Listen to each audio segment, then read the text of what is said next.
bugün yemin ederek göreve başlayacak çarşı ve mahalle bekçilerimiz ve değerli aileleri hepinizi sevgiyle, saygıyla selamlıyorum. Hoş geldiniz, sefalar getirdiniz.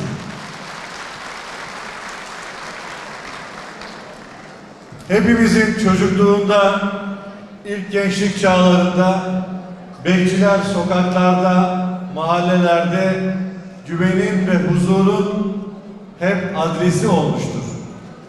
Hepimiz sıcak yatağımızda yatarken bekçiler çaldıkları düdüklerle biz buradayız diye herkese huzur ve güveni hatırlatır, kötü niyet içerisinde olanlara da caydırıcı bir görev ifa ederdi. Esnafımız dükkanını kilitleyince rahatça uyuyabilecek, çünkü bekçilerimiz sabaha kadar orada bekçilik yapacak. Uyuşturucu için çocuklarımıza kötü alışkanlıklar, uyuşturucu müptelası yapmak isteyen o alçakların da karşısında işte bu bekçiler duracak, evlatlarımızı da koruyacaklar inşallah.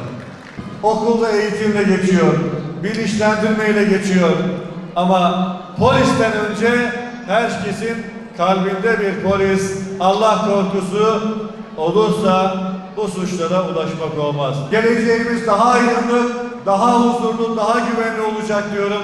Hepinize hayırlı Ramazanlar, şimdiden hayırlı bayramlar diliyorum. Sağ olun, var olun. Bekçi kardeşim, çarşı ve mahalle bekçisi, İnşallah Şahin Bey'e şehit Kamillerinizi ve Antep'in her tarafına huzur getirecektir. Şehirde güven denildiğinde, huzur denildiğinde akla önce bekçi gelir.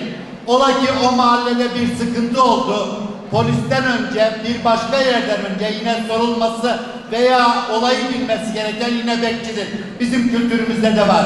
Bekçi baba bizde çok söylenir ama şimdi görüyorum bekçilerin maşallah hepsi genç, kartal ve bu civan mertlikle, bu kahramanlıkla, bu vazife aşkıyla beraber yarından sonra Antep'in huzuruna, güvenliğine, esenliğine huzur katacaktır, güvenlik katacaklardır, esenlik katacaklardır.